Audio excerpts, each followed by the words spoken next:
good to get the standing ovation beforehand in case you're terrible, and then you can stay seated at the end. You know? So I appreciate the introduction. He kind of explained most about my career in general. My main purpose to be here tonight is to talk about my tour at the Tomb of the Unknown Soldier. I'm sure many of you have probably heard or read or seen the email or the website that talks about what we do. A lot of it is accurate and some of it isn't so accurate. So I'm here today to talk about what it is that we do, what it takes to become a tomb guard, and my time there. I first want to thank the Post for inviting me. Dale Roberts, this all kind of started back, I guess, in early January. I saw the cover of the American Legion magazine. The December issue had a tomb guard on it. So Dale invited me, I don't know, years ago to be a member of the Facebook page of the Columbia American Legion, even though I'm a Centralia member. And so I said, hey, can I get one of these magazines? They said, well, yeah, you'll have to come to Columbia and talk to us in order to get it. So here I am. But I got a big old box up here, and I appreciate it. I'm more than honored to be here, and like I said, I work for a general, so I usually don't get my own parameters to make my own decisions anymore, and it's kind of like babysitting an old man, so I'm happy that, don't tell him I said that, or I might be out of the Army tomorrow. But here, this is the Tomb Guard identification badge. This will be the first time I've used this PowerPoint presentation, so hopefully I don't get it too far ahead of where the slides are. As I talked about, the 3rd U.S. Infantry Regiment, it is the oldest active duty infantry regiment in the Army. It was around back in the colonial area, and it was a typical infantry unit until after Vietnam. It became a ceremonial unit and was non-deployable until 2005. They reactivated to deploy to Djibouti, Africa, and have since planned to send a company into Afghanistan. This is a typical ceremonial retirement ceremony here on Summerall Field. There are 5 specialty platoons within the Old Guard. We have the United States Army Drill Team. Mr. Cuffey back here with the Mizzou ROTC Pershing Rifles was a member of the U.S. Army Drill Team in late 90s? Was it late 80s or late 90s? I don't want to age you, but Mr. Cuffey and I started Pershing Rifles at the University of Missouri when I was in ROTC, and of course it was just a tiny seed that was planted back in 08, 09, and now he's got a joint service. I think it's the only joint Pershing Rifles. They just came back from nationals, so he's taken it obviously a lot further than it was back then, and good on him. So he's still got it from the, we'll just say the 90s. I don't know. Thank you. Then you have the cannon crew. They fire the cannons during the big ceremonial parades. The 21-gun salutes, the 17-gun salutes, depending on the honor. You have the Continental Color Guard, which you probably would have seen during the opening of the Super Bowl. They travel a lot, do a lot of great things. You have the Caisson platoon. They support every funeral within Arlington Cemetery by Caisson. They're the only unit still to have horses assigned within the Army MTO. And then you have us, the Tomb Guards.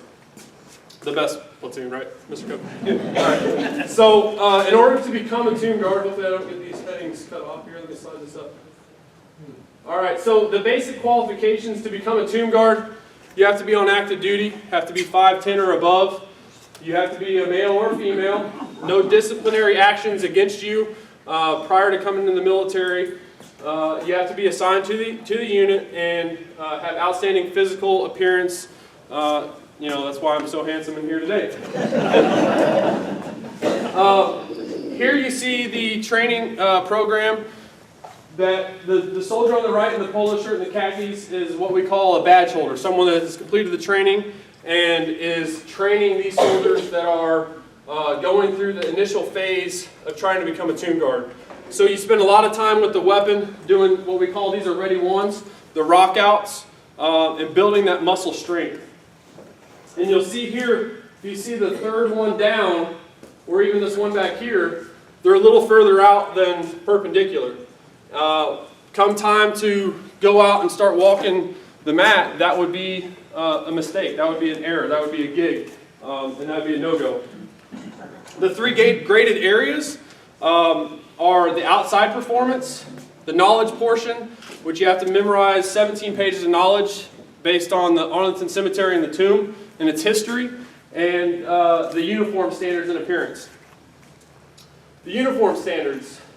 Here you can see three different pictures. I've brought in some things up here that you guys are more than welcome to come up and take a look at before you leave tonight.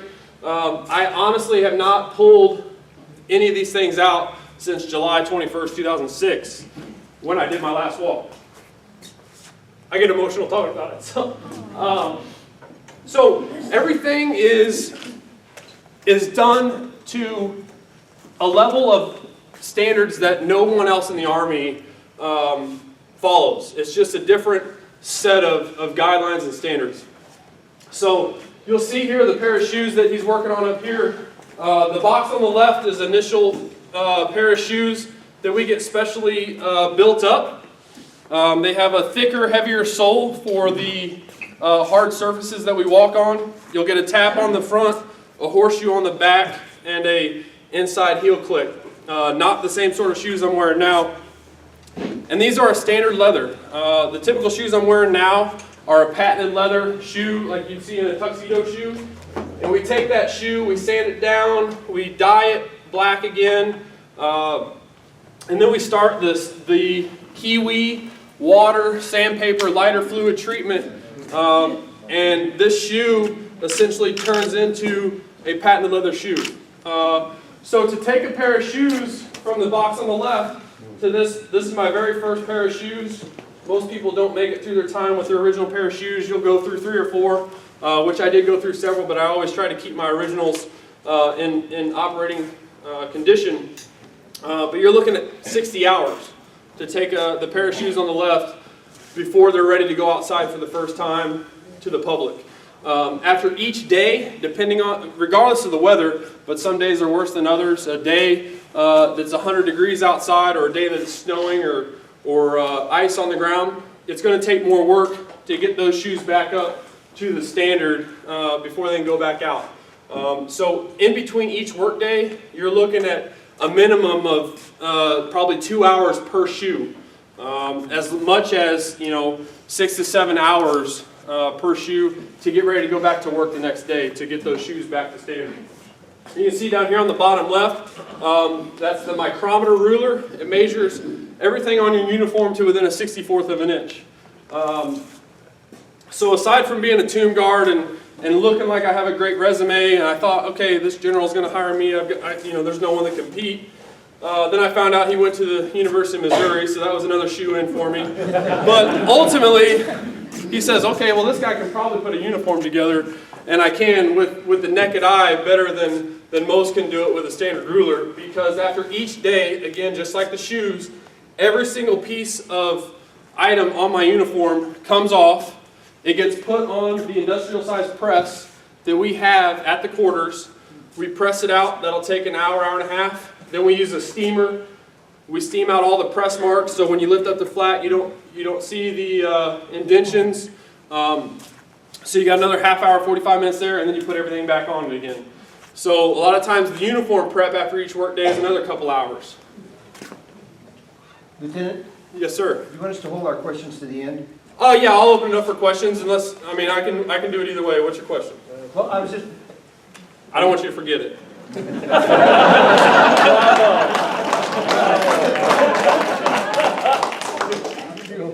know how old I am. Okay. We're going to talk about who does the laundry at home because I'm thinking. No. So the shoes. I mean, can you tell us a little bit about? You sand them down and then start all over again? And we do. How does that process?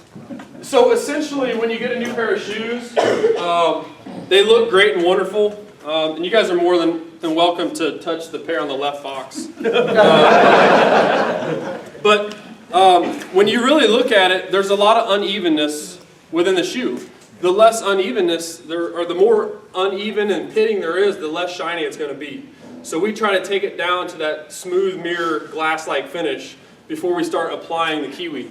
So we'll use 800 grit sandpaper. We'll sand all this down, try to smooth out the sole, and then we'll have to re-dye it because a lot of the white will come. So we'll use a leather dye, we'll dye it black, and then we start with a base coat like Lincoln wax, build up the black layer again, and then start with kiwi. And a lot of people, I love going to other Army schools, and back when we used to have the black boots and we have to shine them, and now we're wearing the tan, and it's a lazy man's uniform, but you used to see people take a big chunk of kiwi and smear it on, and then the first time they take that step, that crease, all the kiwi pops out, which is what we call cancer. When you go to do your badge test, those bits of cancer that pop out of the shoe, that's a gig. And when you get tested for your uniform test for your badge, you only get 2 minor gigs on your uniform. So that could mean a piece of cancer here, a measurement of one of my, awards or decorations, more than a 64th of an inch off. That's 2 gigs right there. The next thing, maybe a bad haircut, could be a piece of lint on my uniform. That's 3 gigs you fail. So we take it all down to get it as smooth as possible before we start building back up with that basic kiwi, and that's why it takes so long. The same sort of thing goes into the same effort here. Many of you may be familiar with the typical M8A1 bayonets that are used on the M14. When we first get this is a green fiberglass body, and these 2 metal pieces are rusted out. Just basic pieces of steel. This is a typical piece of leather, and this top piece is a patented piece of leather. This bottom piece, this here, and this little connecting loop all get rouged on a rouge wheel. And so to take this from the basic starting model to turn it into this is another 20 hours to make it like this. And I've got one, I don't have an old original, but I have one that you can see from starting. Bondo, we Bondo, fill the hole in the bottom, and then we just sand it down, get it as smooth as possible, and then start painting, taking 1500 grit, 2000 grit sandpaper, smoothing it back down, putting another layer of paint on it, and until you get it right. Same thing goes into the holster that carries our M9 Beretta. I hope that answered your question, Emily. The next thing that goes into the testing is the knowledge of the history. And like I talked about, there's 15 pages of knowledge that we memorize verbatim. When you take your final badge test, you're only allowed 10 minor mistakes on that written portion of the test. So if I say, Sergeant Audie Murphy is buried in section 48 instead of section 38, that's a mistake. If I get a part of one of the 10 poems that we have to memorize wrong by a word, that's a mistake. Only 10 mistakes through 17 pages that we have to learn. A lot of times when you're in training, we'll send out the new soldiers. They'll run to the different headstones. At the time that I went through training, I think the knowledge has changed slightly with some new additions to it, but there were 89 important military figures within the cemetery that you had to know their name, where they were buried, and why they are so significant to be in our knowledge. And at night, we would send those new soldiers to run to their headstone, get a rubbing, and come back so that they were familiar with those people and why they were important enough out of the 350,000 that are buried in the cemetery to be in our 17 pages of knowledge. And then last but not least, probably the most important part is the outside performance, which by a show of hands, how many have seen the changing of the guard? Okay, so a good number of you. So you've seen it. When I first went out in 8th grade, and then I went back out again when I was in 10th grade, I just thought it was another stop on the Washington, D.C. tour. I didn't know these were Army soldiers. For all I knew, they were robots, because you don't understand that we're regular, genuine people. But everything is graded and measured outside. And what I mean by that is, when we come to center, there are lines and breaks in the marble. And I could probably go back a couple of pictures and try to explain this a little bit better versus up here. Let's see. So here, they're at center. You've got this line right here. You've got the line in front of him where he stands. The same thing over here. Everywhere that we come to a stop, Whether we're coming on for the weapons inspection, we're coming to center to change the guards, you have to stop without looking down within 1 inch of those lines. So then you turn, you've got to be an inch. Well, when you turn back to go back to center, your foot's going to be over. So you've got to learn the proper step around. Everything is measured outside. The weapon, every angle. Now this isn't the same weapon we use as the M1 Garand versus an M14, but we spend a lot of time downstairs in front of mirrors with other individuals, looking at our angles in the side mirror. So if you can see this, too much cant in or out, that's a mistake. Too much top in or top out, that's a mistake. When you rock out and you go to the ready one, too far out, too far in, too much left, right, that's a mistake. When you're at right shoulder or left shoulder, butt in, butt out, can in, can out, those are all mistakes. Everything is measured outside. When you go through the list, there's some 260 parts of the guard change cemetery, or of the guard change ceremony that are graded. And you're only allowed 2 minor mistakes out there. How long did it take you to pass? The minimum, typically training lasts anywhere from 6 months to 2 years. 1 year. We have had few that have gone into about 14 months worth of training, and I finished right around the 6-month mark. I did not. We work a day on, day off, day on, day off, day on, 4 days off, a fireman schedule. So when you're on those middle days, and then when you get to those 4 days, a lot of people think, oh, it's another 4-day week and I'll go out. I didn't do that. I spent all my time in my room. I'd go to Best Buy, I'd buy 5 DVDs every 4 day it seemed like, and I would sit in front of the TV, shine shoes, learn my knowledge, spend all-nighters down in the press shop, pressing out uniforms, building the metal racks that you see on the uniform, painting the scabbard. I mean, there's endless amounts of things to do. So the people that don't take it seriously end up spending 14 months in training. And let me tell you, the 6 months in training were the worst 6 months of my life, by far.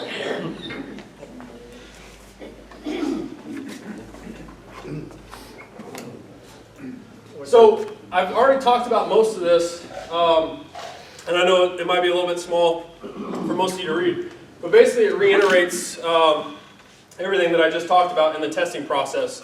Come badge test, you typically have 5 tests throughout the process, but your final test to earn the Tomb Guard Identification Badge is your 3 areas are graded. For the outside portion, you get 2 minor mistakes. Your uniform, you get 2 minor mistakes, and the written portion of the knowledge, you get 10 mistakes. If you complete that, you earn the Tomb Guard Identification Badge, and you become a badge holder. And as Mr. Hobbs briefed, the Tomb Guard Identification Badge was created in 1958. It is the least awarded badge in the military currently. The astronaut's badge is the only one that's least awarded. However, it's no longer awarded at all. And there's only 621 awarded since 1958, which is about an average of 10 a year. So here you see the soldier standing in uniform is a staff sergeant. He is being graded. I don't know what test this is, if it's test 1, test 2, full rotation, or the badge test. But this is a badge holder down here checking his hat for smudges on his band, any strings, you name it, he's checking it. Here you have the Tomb Guard Identification Badge. This is a ceremony. Ironically, what I love about this picture is the gentleman here that just earned his badge is the first military policeman to earn his badge since my 2 trainers that earned their badge in the early 2000s. And he was just down at Fort Leonard Wood for about 4 months back in the fall, and me and another Tomb Guard that are stationed down there, had him over for Thanksgiving dinner, and he just got home just in time right before Christmas for his wife to have their first child. This gentleman here, Regimental Command Sergeant Major Jeffrey Stitzel, was my first platoon sergeant when I showed up to the Old Guard. And it actually took him going on leave for my squad leader to send me to tomb training, and he came back from leave and was mad that I was at training. And I proved him wrong by earning my badge, and now he is the AFRICOM Sergeant Major. He is the Sergeant Major in charge of all the African theater of operation. He came back after I was there in 2002 or 3, and he was the regimental command sergeant major. So he actually runs the Army.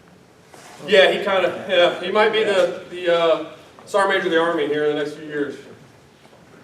All right, so a brief history lesson. I don't want to get into necessarily a lot of the finer details here, but Arlington Cemetery was created, after the Civil War. A lot of dispute on who owned the land. In World War I, we adopted the unknown soldier from France. France was the first one to have an unknown soldier. We took that idea and thought that we have to represent each of those fallen heroes that never returned home to their family with identity. So here's a picture of the unknown soldier from France, and we adopted it. So I think there's 20-some countries now that have a respective unknown soldier, warrior, something along those lines.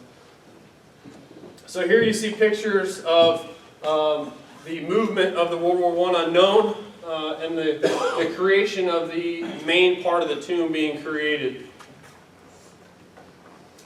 Initially, the tomb was just this flat platform here that was unguarded, open to the public, able to be visited at any time of the day or night, until several complaints that people were coming out, sitting on it, having picnics and so forth. And so they started having a civilianized guard to guard it during daylight hours before the large upper half of the tomb was put in place. And here's a photo. That's how close you used to be able to get to it, which is kind of crazy because you'll see in a later picture, even as us tomb guards during the snowfall, we're very sacred about stepping on the areas near the tomb where the other crypts are from the other wars. So you have World War II. Later, they believed that only the one unknown from World War I should be the only unknown. We didn't need others. And it took quite a while, obviously all the way up through after the Korean War, before they decided, okay, we will honor an unknown from each of these wars to continue the tradition. So there was actually a double internment at the same time with the World War II and the Korean unknown. Oops, excuse me. This is in the Capitol Rotunda in Washington, D.C., before they were moved for interment. These are just some old photos. This is one of the first tomb guards to earn his badge back in the late 50s, early 60s. And these are a squad of soldiers. Typically, we have three reliefs. Typically, we want at least 6 to 8 soldiers per relief. At one time that I was there, we only had 3 of us, which makes for some long hours because we're walking and one guy changing the guard. Ideally, you want two teams of 3. One team to work the morning half, the other team to work the night half, and then you split all the night hours. But as you can see, it's a volunteer position. You get selected to go to the old guard by the criteria, some of the criteria that I read earlier, but you don't have to go if you don't want to. Once you get to the old guard, then you have the opportunity to volunteer to try out for one of those other 5 specialty platoons. And again, you don't have to do them if you don't want to. So keeping numbers has always been a struggle to keep good tomb guards in training because of the attrition rate. Typically, a class of 10 tryouts will only have one guy that will make it all the way through training to earn his tomb guard badge. So you can imagine how difficult that is to keep the numbers. Yes, sir. On an earlier slide, it said if the candidate fails, they're returned to his unit. Is he done, or is there any way he can reapply? Well, there have been soldiers in the past that went back to the regular companies or the regular units within the old guard and tried out again later. But see, each test you get 2 tries. So if you fail test 1 once, you get a retest another couple weeks later. If you fail it again, then at that point is when you go back to the unit. Or most of the time it's people that quit. It's just the hours are too difficult. It's not so much failing as long as they're doing the right things. It's more the time that it takes to work. I mean, there's just really no free time to spend. So then you have the Vietnam conflict, which again was another controversial deal for interring another unknown. There's conspiracy theorists out there that say that at that time there was enough technology to be able to identify those few unknowns that weren't out there. But they felt the need to still honor the Vietnam conflict with an unknown. So they interned an unknown soldier, and in 1998, First Lieutenant Michael J. Blassie, after years of several advocates, his family, and so forth fighting with Congress, they finally decided to exhume the remains that were there and do the testing, and in fact it was who they thought it was, First Lieutenant Michael J. Blassie of the U.S. Air Force, who's currently buried at Jefferson Barracks National Cemetery in St. Louis. So I had the great honor and privilege to be one of the few tomb guards on a trip home to be able to go visit his gravesite there in St. Louis. His sister is actually a full-bird colonel with the Air Force, who I also had the opportunity to meet. Very great story you can actually Google it on YouTube, Colonel Pat Blassie, and she talks for an hour in length about the whole ordeal and what it took to exhume for testing. Here's a couple other photos. You can see in the upper left-hand corner, this is a soldier that's taping off his uniform with a typical masking tape roll that we hand make to get the tape off, or the lint off. You can see here what I was talking about earlier. If his hand's too far in or out, or the can of the weapon is angled, that would be a mistake outside. All right, so this is the part that in using a slideshow that I typically haven't had in the past, where these are the types of questions that are asked. And it goes back to that email or the website that all of you may have seen, where we take a vow to never drink or cuss or never watch TV. I mean, there's all sorts of crazy things out there, and I have a good time debunking those myths. But the first question most of you may have is, have women guarded the tomb? There have been 3 women that have earned the Tomb Guard Identification Badge. And then there's been 1 civilian. She was a historian for the cemetery. And there's actually 3 civilians that have earned the Tomb Guard Identification Badge, which is voted on by basically the entire delegation of tomb guards to decide if they're willing to grant the badge to a civilian. 2 out of those 3 were both ANC historians, Arlington National Cemetery historians, both working for the cemetery and helping out at the tomb for over 25 years. The third was a gentleman that, out of his own heart, he lived in Ohio. Excuse me. He lived in Ohio, and he owned his own business. And every month, he made a trip to D.C. And he brought 3 huge boxes, 1 for each relief, that had ramen noodles, Rice Krispie treats, all sorts of goodies to get through your workday. And then every time a soldier passed training, out of his own pocket, the hangers that these 2 uniforms are hanging on over here, those were paid for by him. The polo shirts that we wore were paid for by him. The notepads, the sterling silver badges that each cost $50 a piece, we get 2 of them. One of those is on my uniform. The other one has my name on the back that's on display at my house. I don't know how much it is per soldier, but probably $300 to $400. The gym bag that I carry pretty much everywhere. He got every tomb guard a duffel bag with our name and our badge number on it for Christmas. Just a very generous man that supported the tomb for 15 years and did it on his own pocket, coming every month from Ohio. And actually he hand carved let's see if I can find a good picture. The bayonet handles that are on these bayonets, he hand carved the wood out to fit those bayonets and then finished those. Just an amazing man. He died, what was that, 2008. My dad drove me out to Ohio for the funeral because I had homework. Great guy. The next question is it true that tomb guards can never swear or drink? And if we didn't have young years and my parents here, I'd probably say heck no and take a drink of a beer. So not exactly accurate. Now, I don't have the exact writing of the online document, but it says something along the lines of not being able to watch TV and swear and all those kind of things. So what we believe is that I have a couple reporters here, so I don't want to badmouth the reporters, but we believe that basically a soldier in training did an interview, and when you're in training, you have an area that we call the carpet, and that area is not safe for you when you're in training. So when you're out on that carpet, you're supposed to act as if you were outside. So there's no, just talking, BSing around. You're either asking your fellow newmans knowledge questions, you're standing in front of a mirror practicing ready time. We as badge holders have a table and a TV that's on, with movies on in the background or whatever.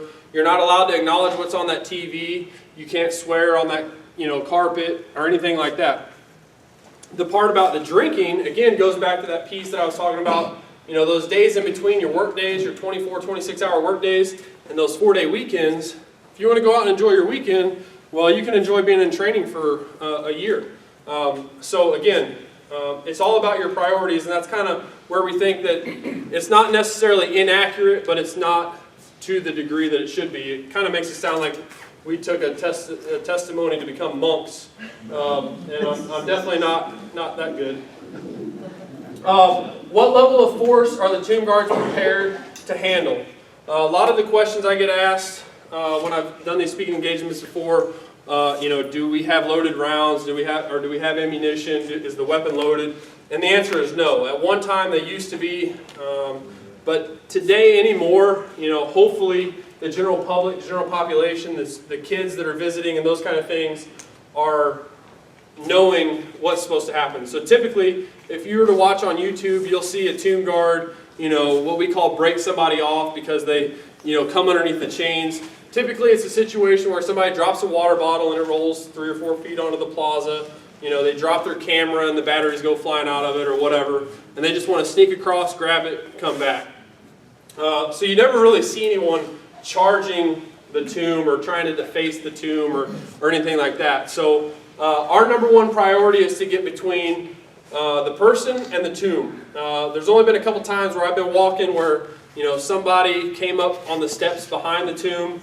They didn't know where they were going or whatever, and I come off the mat as about as fast as you can move in dress shoes and a 28-inch belt around your waist and get between them. But I've never had to use any physical violence, and you'll see one picture here in a little while is the only known instance where physical apprehension had to be done. Last question is, do tomb guards have height and weight requirements?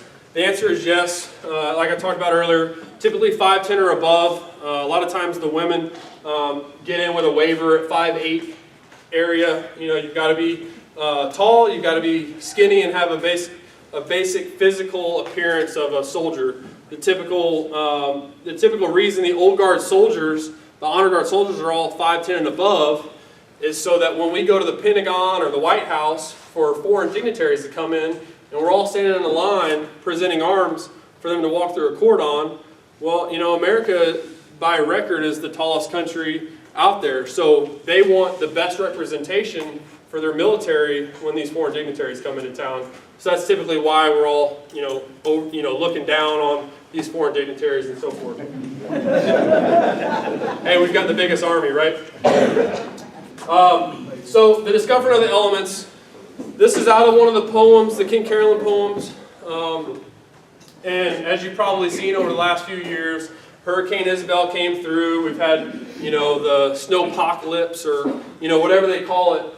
And every year it seems like these great and wonderful tomb guards reemerge as being, the greatest things in Washington, D.C. because the rest of the government is shut down and we're still out there guarding. We've been on guard 24 hours a day, 365 days a year since July 2nd, 1937. And that will never be changed regardless of the circumstances. During Hurricane Isabel, I was there. The regimental commander, I'd have to go back. Basically, for those of you that have been there, the steps that you stand on or sit on, there's kind of an overhang there with large pillars and a showcase room with the medals and the awards that have been awarded to the unknowns. And so the regimental commander told us that we could move back to that area and still be able to guard the unknowns within the parameters of our rails and chains, as they called it. And basically the platoon sergeant said, "Roger, sir, we'll do what has to be done." And the media says he disobeyed the order, and the tomb guard stayed on duty. And you know, we took the mat off. I've got probably a 12-foot section of this mat at my house that I've moved 6 times now, and it takes every bit of me and my dad to move a 12-foot portion of it. The total length is 63 feet. We took that off the mat. We took the little green shack box off the plaza. The platoon sergeant stayed on shift most of the night for Hurricane Isabel, and chained himself to the rails for the high winds, and said, hey, it was another heavy storm where I got rained on and the wind blew. And that's kind of how we look at it. Here's another one. And if you see my caveat, you can come up here and you can look at my uniforms, and you're probably going to say, man, these things look terrible. They've got water spots all over the brass. The ribbon racks are separating and dirty. Well, like I said, I have not touched those. Those are in the true form as they were July 21st, 2006, when I took them off after my last walk and my last guard change. The one with the sergeant rank on it is from my last guard change. The one without rank is from my last walk, and I got poured on. I mean, it was a downpour out there, and it was kind of frustrating because I made these uniforms over the course of a month, one of each brand new uniform that I was going to wear that one time, last walk, last guard change, get them framed. It was going to be great. And then it was a typhoon out there, and so they look pretty beat up. But by all means, come up, look at them. You can touch them. You'll notice one's missing the infantry blue cord. I gave that to a friend that commissioned in the infantry. But yeah, they're pretty torn up. My hat still has the rain cap cover on it. You know, those shoes that are in that box are not the ones that I wore. They pretty much had to be trashed after that. But regardless of the weather, we're out there. Another night picture, another debunking myth. After the cemetery closes or before the cemetery opens, we guard the hour in a ceremonial position for the hour before it opens and the hour after it closes. And then after that, we go to our duty uniform, you know, the camouflage uniform. We'll put on our practice pair of spits, as we call them, the shoes, we call them spits. We'll put on a practice pair, and we'll go out there as a relief. We leave one guy downstairs to answer the phones. And we'll go out there and we'll practice the guard change as a relief. We'll practice syncing our heel clicks together. We'll practice toeing the lines and all those kind of things. So we go into kind of what we call a roaming guard. And that's the opportunity for those soldiers in training to practice their peripheral vision and stopping on those lines within an inch, practicing their facing movements and so forth. Here's another storm rolling in. So here's the one instance I was talking about in 1987, where a gentleman came onto the plaza. You'll see the gentleman here is the tomb guard that was on duty. This is the cemetery superintendent.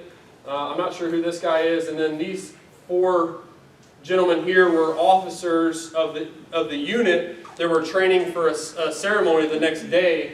And this gentleman came on the plaza with a 9mm pistol, took the guard hostage, and one of these officers basically was able to sneak around while they were talking to him and used his saber to knock the pistol out of his hand, and then they tackled him, and luckily no one was hurt or killed. This board here is the badge board that has every name of every badge holder that has earned the Tomb Guard Identification Badge. These gentlemen here are a couple of the first 2 to ever earn the badge. The gentleman on the right actually was pre-1958, before the badge became a permanent award. So they're on a special plate, and they kind of have a posthumously awarded Tomb Guard badge. Even though they're not numbered, they have an asterisk.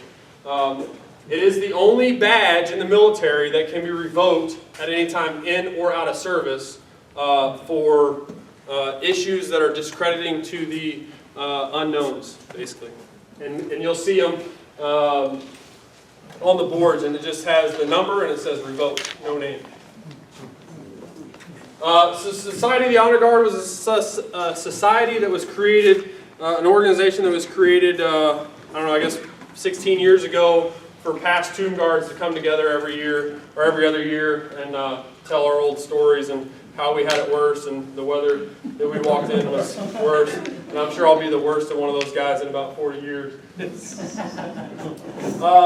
The Adam Dickmeyer and Neil Cosby scholarships.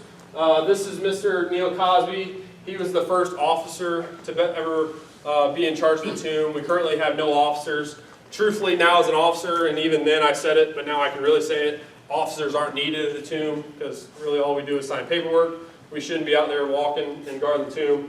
But he was one of the founders of the society, an absolutely great figurehead for the organization that's out there, putting together the National Geographic specials and those kind of things to talk about what it is that we do.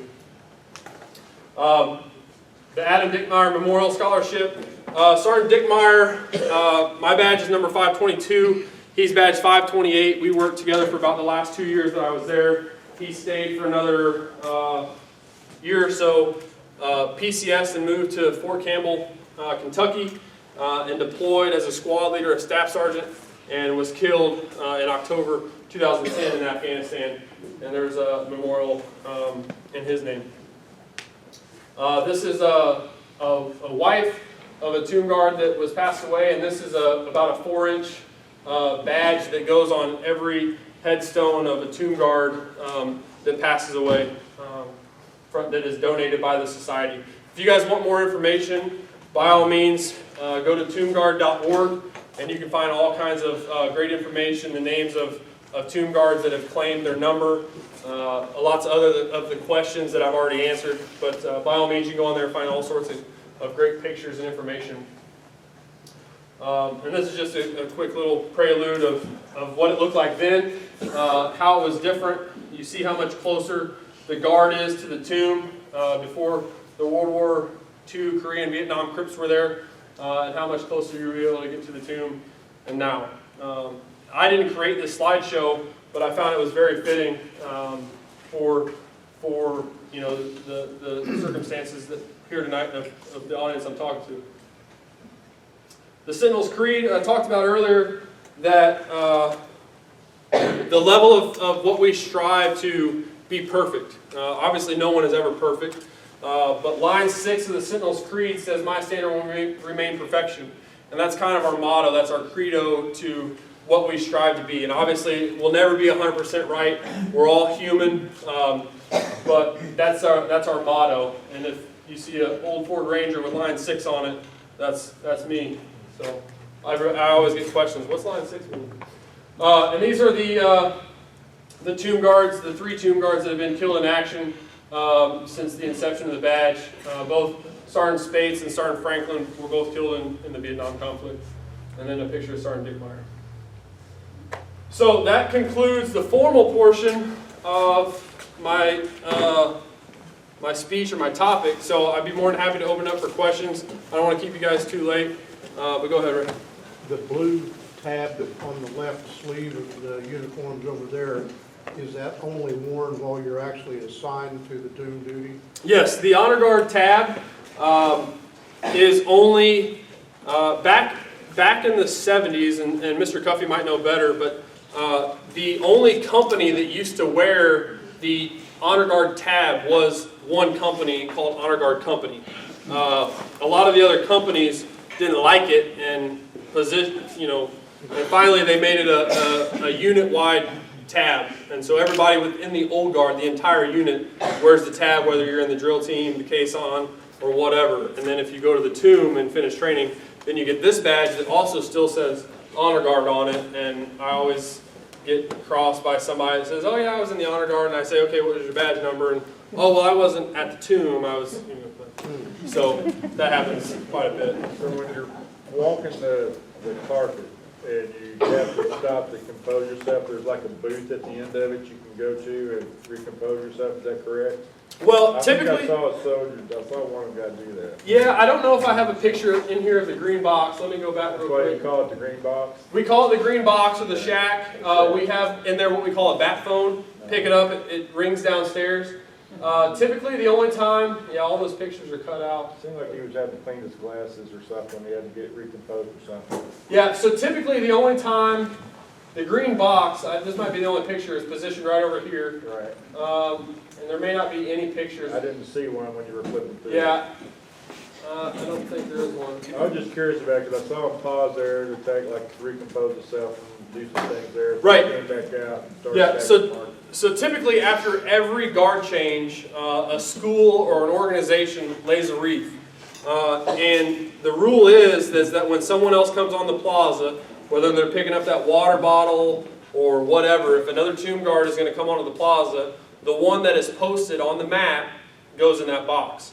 So when they come out to do a wreath laying ceremony, the active guard on post goes in that box, goes to the position of ceremonial parade rest, and then they conduct the ceremony. He goes to the position of attention and salutes during taps. Once they exit the plaza, that's his opportunity to look in the mirror, reposition his glasses, his hat, re-wet his gloves if he needs to or whatever. But typically, we would never go in there during our hour walk during the winter or our half-hour walk during the summer to re-wet our gloves or anything like that. We only really go in there if it's an emergency or if there's something that falls onto the plaza that somebody needs to come out and tend to. That's really the only time we try to use the box. Yes, ma'am. Two quick questions. One, are there no remains now in the Vietnam? No, there are no remains in the Vietnam crypt. It was the inscription on the crypt was changed to honor all those that are missing or killed in action, and they placed a penny in there from that year, and I think it was a Vietnam conflict ribbon, and placed it with a few other artifacts from the family that were placed in the crypt. The second question is it's going to sound kind of silly, but in these days when DC gets 24 inches of snow and you're marching back and forth, how do they clear that area for you to continue to march? Well, there's been a few instances where we have actually taken those shoes off, the dress shoes, because they're too slick, and worn black combat boots that are shined up just the same for traction. And so, when it snows at night or after the cemetery hours, the guards are working all night. You've got the one out there with the weapon. You've got 2 or 3 others that are constantly shoveling or scooping snow out of the way. And then typically if it gets too bad, they'll close the cemetery so that no visitors can come into the cemetery. And that allows for basically back to that roaming guard that we would have at night, to where if it's bad and the cemetery is closed, we won't walk during the day. Otherwise, we do the best we can. We put salt down in the areas that we have to walk, and then that kind of keeps it at a low level. It really messes up your shoes, getting that salt into your shoes. We try to maintain it the best we can, and typically the cemetery will be closed, and we're out there shoveling snow all day or all night to keep it. There's a cemetery maintenance crews that can also come out and blow the snow or shovel the snow. Yes, sir. A couple of years ago, there was a shakeup of the civilian management of Arlington for mismanagement of Yes. remains. What can you tell us about that? Well, Mr. Metzler, he was a superintendent. His father was also the superintendent, 2 superintendents before him. And I don't know the full details other than what I read, because I was already gone when all this happened. But basically it was a poor management system to where staff and crew weren't burying remains in their correct position, were putting headstones in the wrong places. So just a pure embarrassment to the type of duty that should be upheld in Arlington National Cemetery of all places. So that's really all I know other than what was in the news, because I wasn't there. I've seen short little bits, maybe in the media or on YouTube or someplace, where somebody at the tomb is making noise or laughing or playing music or doing something they shouldn't, and the guard will tell them, cut it out or whatever. But I mean, if they, the way kids these days, I'm old enough I can say that.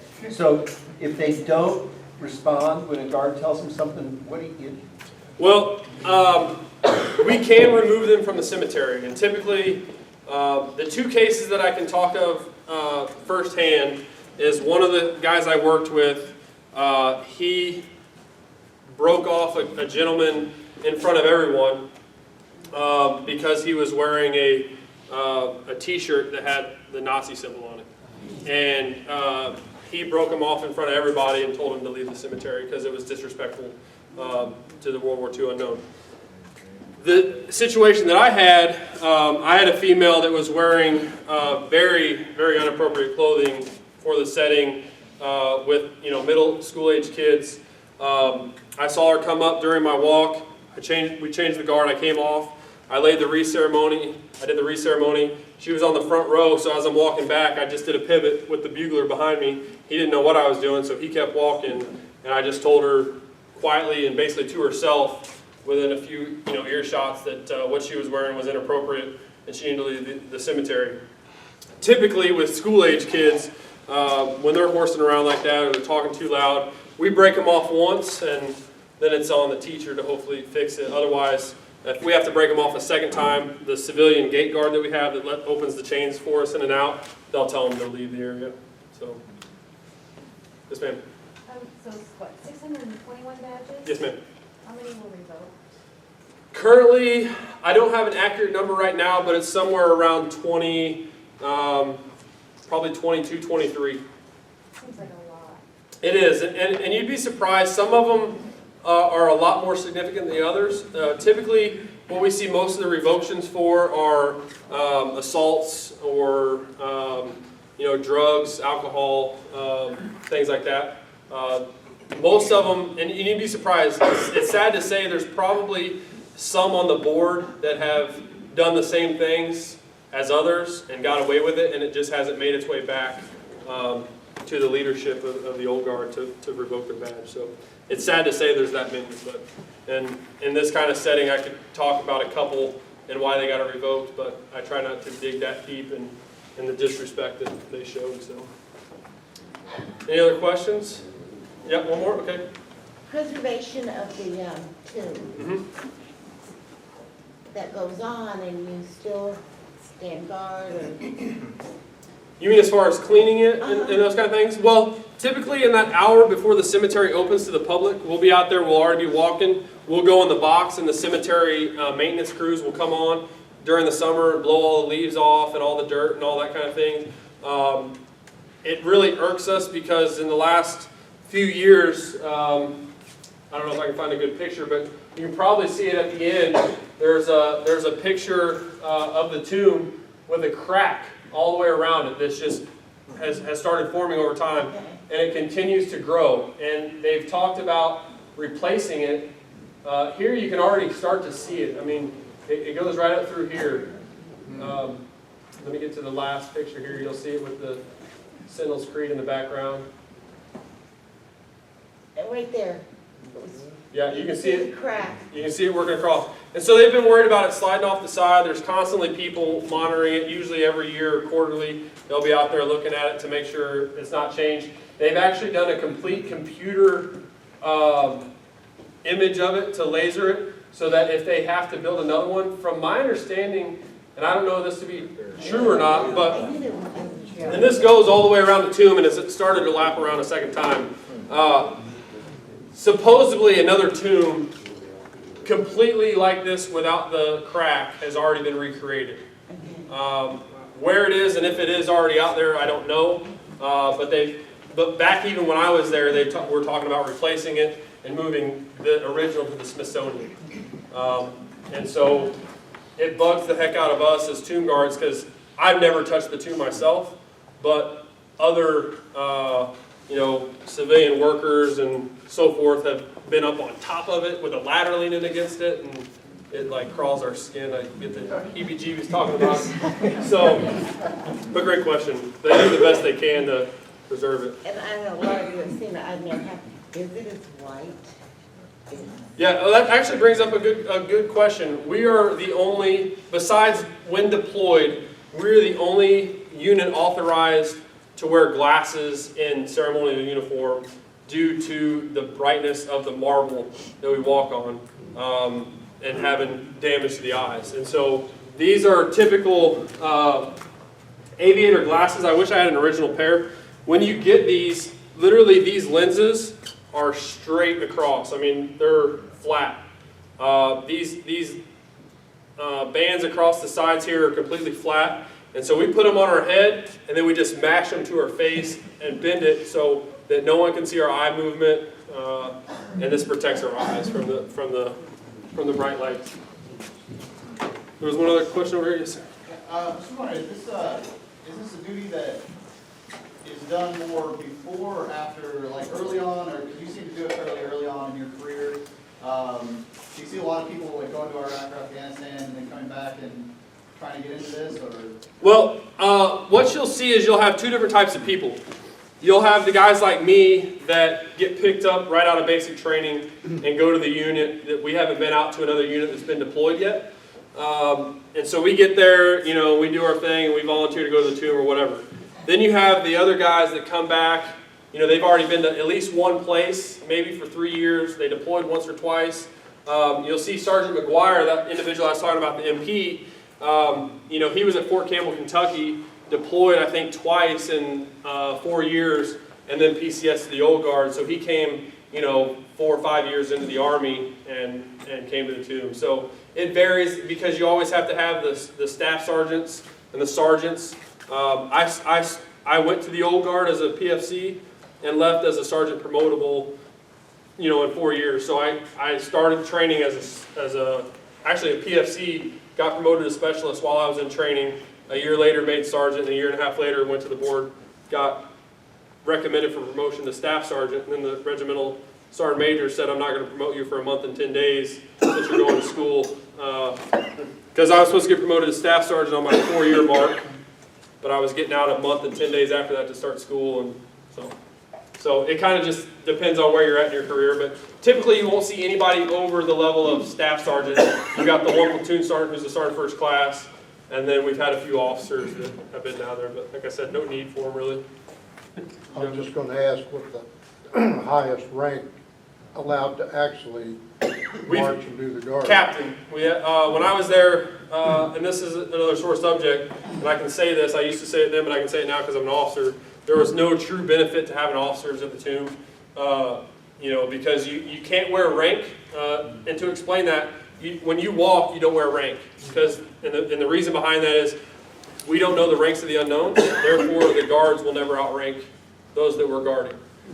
So a captain has to, you know, we wear shoulder boards as officers versus sleeve insignia as enlisted, so you got to take the shoulder boards off, but then you don't have the top lapels, and it's just kind of I mean, you have the branch insignia across the sleeve, so it's just a different dynamic, and we've had captains walk, and it irks me that they wear this and they didn't have to go through the same training. They didn't have to do the night hours that I did. They didn't have to spend the same amount of time on their shoes, you know, because there's just different levels of responsibility as an officer, you know, to where you can't spend your 24 hours every other day at the tomb doing the same things I did. So why can you earn the same things I earned? It's kind of how I look at it. Is there a couple other questions over here?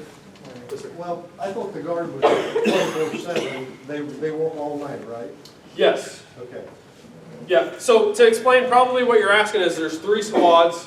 We work 24-hour shifts. So I was on first relief. We come in at about 5 o'clock, and you have kind of a 2-hour overlay to where we make sure all the property there, all the weapons, all the sensitive items, all the high-dollar items are there, do a changeover, and then our relief goes up and starts walking at 7 o'clock.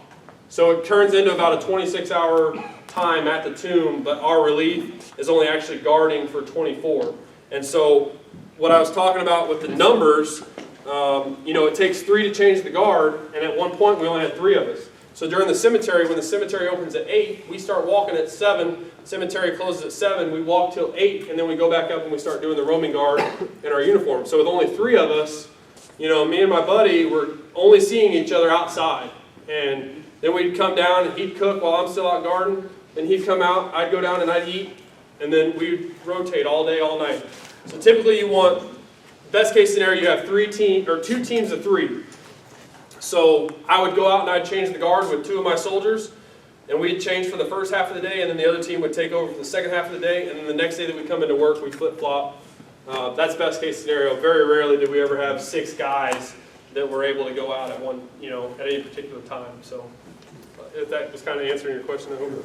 So even during the night hours, someone is marching, or there's somebody on guard but not actually marching? There's someone on guard, there's someone posted. It depends on the level of where they're at in training, on whether we make them walk in ceremonial uniform, or if they go to what we call the roaming guard, where they're in the camo uniform with the training spits on, and they are out there practicing on their own and doing that, but there's always a guard. And they're always marching? They're not necessarily marching the mat. No, not necessarily. They can be outside the mat, but on all that concrete area. I mean, I got to the point where I could tell you how many 4x4 pieces of marble there were, how many 2x4s, how many 2x2s, how many links were in all the chains, how many red marbles there were, how many holes in the screens of the heater there were during the winter. I mean, you name it, I could tell you everything there was to know about that plaza. I mean, you get to a point where, you know, you kind of, and this, to try and tell you this without getting emotional, you develop a bond with the unknowns that is hard to describe to anyone.